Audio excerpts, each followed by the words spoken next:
Прослушав аргументы, которые я привел в моем первом видео в пользу того, что деяния апостолов были написаны в 62 году нашей эры, вы можете спросить, почему же многие ученые считают, что деяния были созданы после 80-го года. Потому что они думают, что авторы Евангелий описали действительное разрушение Иерусалима и храма римской армии в 70-м году. И если это так, то евангелисты должны были написать свои книги не ранее Иудейской войны, которая длилась от восстания иудеев против Рима в 66 году до падения крепости Масада в 73 году. Я и сам считал эту точку зрения убедительной, пока не начал мои собственные исследования. Итак, распространенная среди ученых точка зрения состоит в том, что авторы Евангелий либо скорректировали реальные слова Иисуса, либо откровенно сфальсифицировали предсказания о разрушении Иерусалима, основываясь на своих исторических знаниях о событиях 70-го года. Но как только вы поймете, что это неправда, все аргументы в пользу поздней датировки Евангелий просто исчезают. Идея о том, что авторы 4 Евангелий все-таки не знали о разрушении храма во время Иудейской войны и что Евангелия были написаны до этой даты, не является новой. Это было очень убедительно доказано в 1976 году Джоном Робинсоном, известным исследователем Нового Завета, епископом и деканом Кембриджа, в его новаторской книге под названием «Redating the New Testament» – «Передатировка Нового Завета», основанной как на его собственных исследованиях, так и на идеях предыдущих ученых. Часть книги, которая вызвала наиболее критическую реакцию, это предположение Робинсона о том, что все книги Нового Завета датированы до 70-го года нашей эры и являются подлинными, с чем я тоже не согласен, но я разделяю его точку зрения относительно датировки 4 Евангелий. Однако, задолго до того, как ученые начали обсуждать эту тему, Евангелие от Иоанна само по себе было прекрасным контрпримером против традиционной точки зрения. Во всем Евангелии от Иоанна есть только одно упоминание о возможном разрушении храма, в главе 2 стихах 19-21.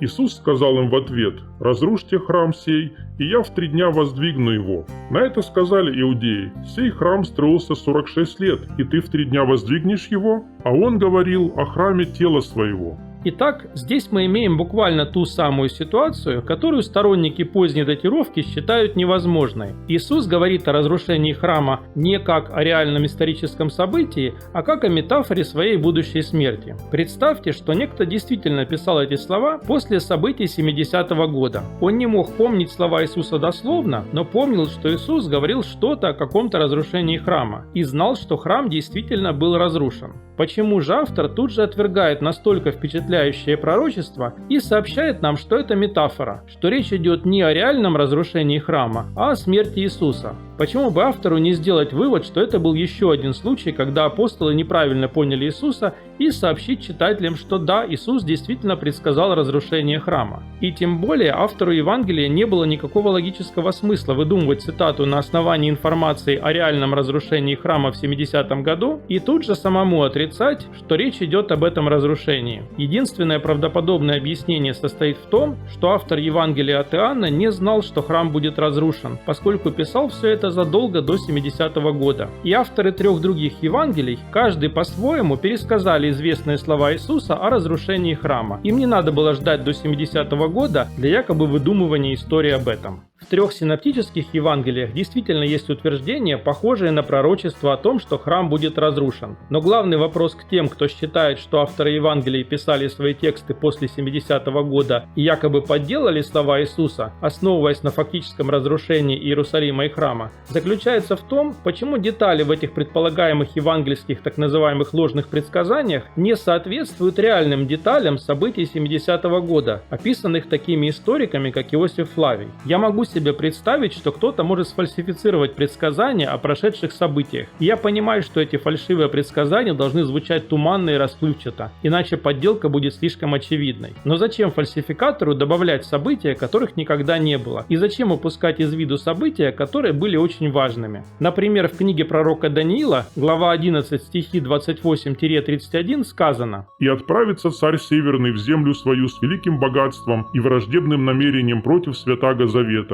и он исполнит его и возвратится в свою землю. В назначенное время опять пойдет он на юг, но последний поход не такой будет, как прежний, и возвратится и озлобится на святый завет и исполнит свое намерение, и опять войдет в соглашение с отступниками от Святаго Завета, и поставлена будет им часть войска, которая осквернит святилище могущества и прекратит ежедневную жертву, и поставит мерзость запустения». Это в кавычках предсказание постфактум, после событий, написанное во II веке до нашей эры автором, который утверждал, что живет в VI веке до нашей эры. Оно описывает осквернение храма путем проведения языческих ритуалов сирийским царем из династии Селевкидов Антиохом IV Эпифаном. На этот отрывок из Даниила прямо намекают Евангелия. Например, в Евангелии от Марка, глава 13, стих 14 написано: «Когда же увидите мерзость запустения, реченную пророком Даниилом, стоящую где не должно, читающий да разумеет, тогда находящиеся в Иудее добегут в горы». Почти то же самое у Матфея, глава 24, стихи 15-16.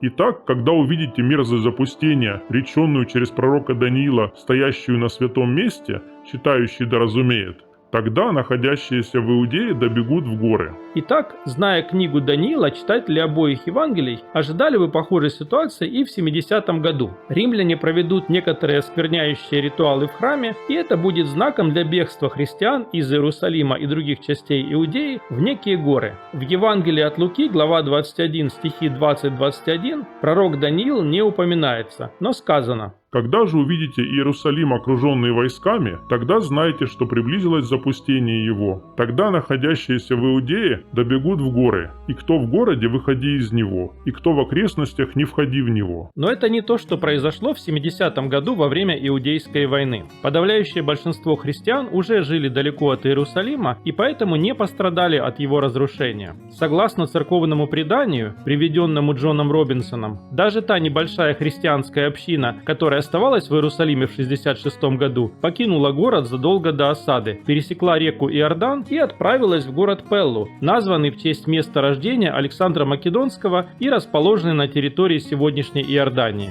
В те времена это был один из 10 эллинистических городов, вместе называвшихся Декаполис, то есть буквально 10 городов, десятиградия. Христиане не хотели оставаться в Иерусалиме вместе со своими врагами, такими как саддукеи, которые преследовали их десятилетиями. И после того, как римская армия окружила Иерусалим, бежать все равно было бы поздно. Также не было гор. Некоторые указывают на холмы между Иерусалимом и Пеллой или вокруг Пеллы. Но бегство через холмы в другой город – это не то же самое, что бегство, чтобы спрятаться в горах. Также не было никаких осквернительных ритуалов в храме, во время которых полагалось бежать из Иерусалима. Римская армия окружила город, сделав побег невозможным. Несколько месяцев морила голодом его жителей, затем, проломив стены, штурмовала Иерусалим, и в этих боях храм был подожжен и физически уничтожен огнем. И даже слова в Евангелии от Луки 21:6 о том, что не останется ни одного камня на другом, также слишком неточны для якобы поддельного предсказания событий 70-го года. Поскольку стена плача, западная стена Храмовой горы, все еще стоит в Иерусалиме, и в ней остались камни времен Ирода Великого, которые видел с детства еще сам Иисус. И, конечно, это все можно воспринимать как аллегорическое преувеличение. Но если вы создаете фальшивое якобы пророчество, основанное на прошедших событиях, то зачем вам выдумывать такие очевидные неточности? Если бы мне пришлось описывать то, что произошло в 70-м году в пророческом стиле вроде Даниила, я бы написал что-то вроде этого. «И когда вы увидите, что вражеская армия опустошает Галилею, бегите из Иерусалима к реке Иордан, и, смыв грехи свои, бегите далее. Ибо слишком поздно будет, когда враг окружит святой город, как остров, терзаемый бурным морем, и многие погибнут от голода и раздоров в Иерусалиме, и оставит Господь Бог храм свой и защитников его за грехи их, и огонь гиенны поглотит их, так что сами камни рассыплются, и только стена, пред которой будущие поколения будут молиться и оплакивать судьбу святилища, останется на западной стороне, с которой Господь Бог послал войско язычников разрушить святой город, ослушавшийся его пророков».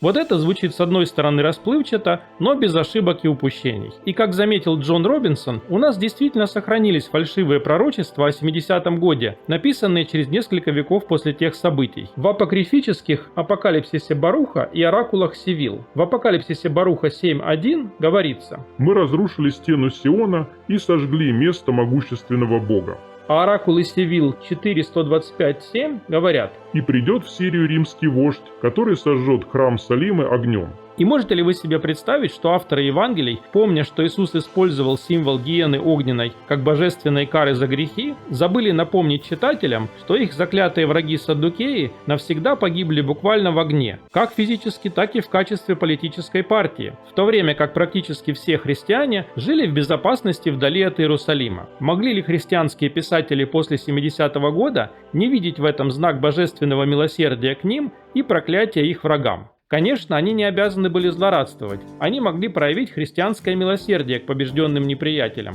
Но я не могу представить себе причину вообще не упоминать об этом, описывая события 70-го года. И, как заметил Робинсон, упоминание гор, куда якобы должны были бежать жители Иудеи, не имело смысла, если говорить о переселении христиан в Пеллу или их проживании вдали от Иерусалима, но напоминало читателям о событиях восстания Маковеев в 167 году до нашей эры против империи селевкидов во главе с царем Антиохом IV.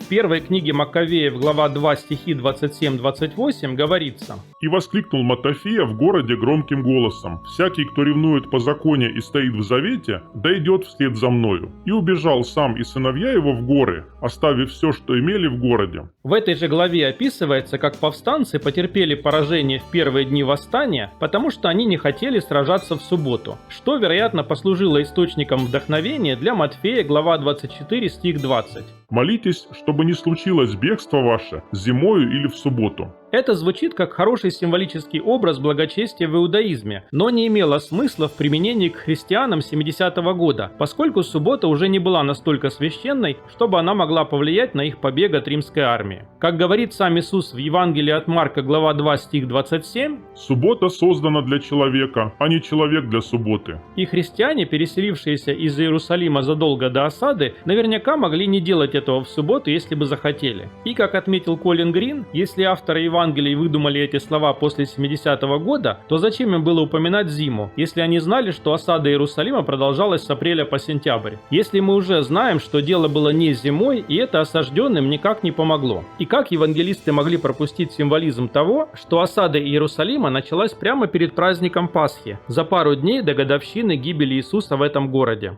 И писать, что никто не знает день и время будущих событий, имеет смысл, если вы действительно пытаетесь предсказать будущее, чтобы люди не спрашивали вас, когда точно это произойдет. Но зачем упоминать об этом, если вы подделываете пророчества о событиях, которые уже произошли? Напоминание о том, что вы чего-то не знаете, ничего вам не даст, кроме ущерба вашей пророческой репутации. И если евангелисты писали свои книги после падения крепости Масада в 73 году, после 7 долгих лет войны, включая почти 5 месяцев осады Иерусалима, то вряд ли это можно считать, описанным в Евангелии от Матфея, глава 24, стих 22, сокращением дней скорби ради избранных, которые, опять же, в этой скорби практически даже и не участвовали. И зачем было бы писать в Евангелии от Марка, глава 13, стих 7, «Когда услышите о войнах и о военных слухах, не пугайтесь». Если бы он буквально писал об Иудейской войне, когда самые худшие слухи оправдались и тревога о войне была более чем уместной.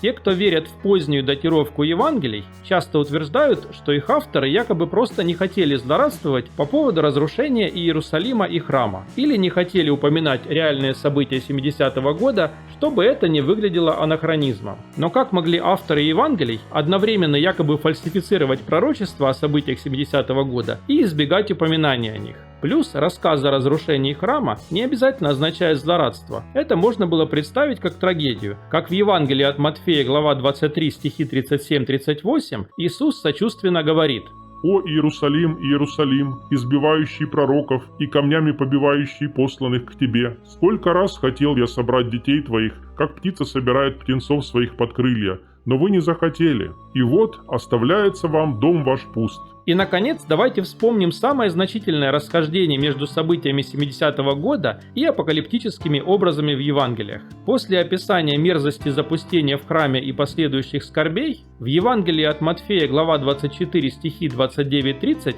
говорится: «И вдруг, после скорби дней тех, солнце померкнет, и луна не даст света своего, и звезды спадут с неба, и силы небесные поколеблются. Тогда явится знамение Сына Человеческого на небе, и тогда восплачутся все племена земные, и увидят Сына Человеческого, грядущего на облаках небесных, силою и славою великою». И та же самая история о пришествии Сына Человеческого рассказана в Евангелиях от Марка 13:26 и Луки 21:27, за исключением того, что Матфей описывает время этих событий словами «и вдруг», Марк пишет «в те дни после скорби той», а Лука просто пишет «и тогда». но затем добавляет: «Когда же начнет это сбываться, тогда встаньте и поднимите головы ваши, потому что приближается избавление ваше». Так как же эта апокалиптическая картина похожа на события 70-го года? Как мог кто-либо, писавший после 70-го года и таким образом точно знавший, что конец света еще не наступил, утверждать, что разрушение храма в 70-м году должно было сразу вдруг в те же дни закончиться вторым пришествием Христа?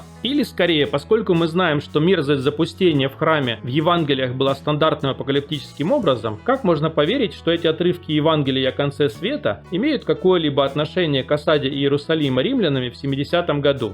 Наконец, после обсуждения несоответствий между пророчествами в трех Евангелиях и событиями 70-го года, давайте покритикуем нашу собственную критику. Представьте себе, что вы пишете художественный роман о ком-то, кто точно предсказал некое грандиозное историческое событие, скажем, 11 сентября 2001 года в Нью-Йорке. Вы берете свои воспоминания о реальных событиях и описываете их достаточно расплывчато, чтобы они были похожими на предсказания из прошлого. А могли бы вы вместо этого просто заставить вашего персонажа указать на какое-то другое историческое событие и сказать, что 11 сентября будет точно таким же? Конечно, нет, потому что другого такого события не было. И вообще не бывает двух одинаковых в деталях исторических событий. Так почему же три синоптические Евангелия сравнивают будущее разрушение храма с тем, что произошло более чем за 2 столетия до их времени, прямо ссылаясь на книгу Даниила? Потому что они не подделывали предсказания о 70-м годе из будущего. И они вообще писали не предсказания, а апокалиптические предупреждения о грядущих бедствиях. Когда современные люди анализируют цитаты в таких книгах, как Новый Завет, они часто выбирают одно из двух крайних мнений. Цитаты в Библии должны быть либо реальными словами, точно такими, как они были сказаны, как если бы кто-то брал интервью у Иисуса с диктофоном, либо они должны быть полным вымыслом или подделкой. На самом деле, я думаю, что евангелисты старались восстановить слова Иисуса как могли, так же, как делают авторы произведений о великих исторических деятелях от древности до наших дней. Подтверждением этому являются слова Иисуса, сказанные в одинаковой ситуации в разных Евангелиях. Обычно они похожи, но не идентичны. То есть авторы Евангелий или их источники, которые лично знали Иисуса, одновременно и не выдумали его слова сами из головы, но и не помнили их абсолютно точно. Представьте, что вы один из авторов Евангелий, который никогда не встречал Иисуса при его жизни. Вы знаете, что Иисус что-то говорил о возможном разрушении храма, но точные слова никто не записал. Вы верите, что Иисус был Мессией и пророком от Бога. Следовательно, и пророчествовал он, вероятно, подобно тому, как это делали другие пророки. А какого еще пророка мы знаем, предсказывавшего гибель храма? Конечно, Даниила, тем более, что сам Иисус его читал и цитировал. Поэтому вы, как автор Евангелия, и выберите слова Даниила как образец того, что предсказывал Иисус. Хотя, может быть, слова Иисуса действительно сохранились лучше, чем мы думаем. И сам Иисус использовал книгу Даниила как образец пророчества о разрушении храма. Также сравните Исаию 29:3. «Я расположусь станом вокруг тебя, и стесню тебя стражею наблюдательною, и воздвигну против тебя укрепления». С Евангелием от Луки 19:43. «Ибо придут на тебя дни, когда враги твои обложат тебя укреплениями, и окружат тебя, и стеснят тебя отовсюду». Вообще парадоксально, что люди, читая Библию, часто настолько одержимы предсказанием будущего, что само слово «пророк» стало звучать как синоним гадалки или аналитика, которых оценивают по проценту сбывшихся прогнозов. Но на самом деле пророками называли тех, кто говорил от имени Бога, объясняя людям правила поведения и предостерегая их. Они не пытались угадать будущее или прочитать его в божественном разуме, они хотели его изменить своими проповедями. И если бы это будущее было идеально предопределено и предсказуемо, то это фактически сделало бы деятельность этих самых пророков и даже существование самих религиозных и моральных систем довольно бессмысленными. Я имею в виду идею свободы воли. Если кто-то точно знает, что вы будете делать всю оставшуюся жизнь, и вы будете это делать несмотря ни на что, движимые неподвластными вам силами, то давать вам заповеди, читать проповеди или объяснять вам правила нравственного поведения было бы подобно тому, как если бы физики начали проповедовать законы природы звездам, камням и электронам. И как нельзя осуждать камень за падение или хвалить протон за притягивание электронов, так и не имело бы смысла осуждать грешников и восхвалять святых, если бы они были всего лишь марионетками внешних сил с совершенно предсказуемыми движениями. Попытка улучшить наше будущее и оценка поведения людей имеют смысл только в том случае, если будущее непредсказуемо, и мы можем изменить его своими действиями. И именно это и делали библейские пророки. Говорили людям о том, что они увидят катастрофические последствия своего поведения, если будут продолжать вести себя неправильно. И сам Иисус стал самым влиятельным человеком из всех когда-либо живших на нашей планете, потому что он основал христианскую цивилизацию и изменил ход истории, а не просто предсказал ее достижения. Карл Маркс написал в тезисах о Фейербахе: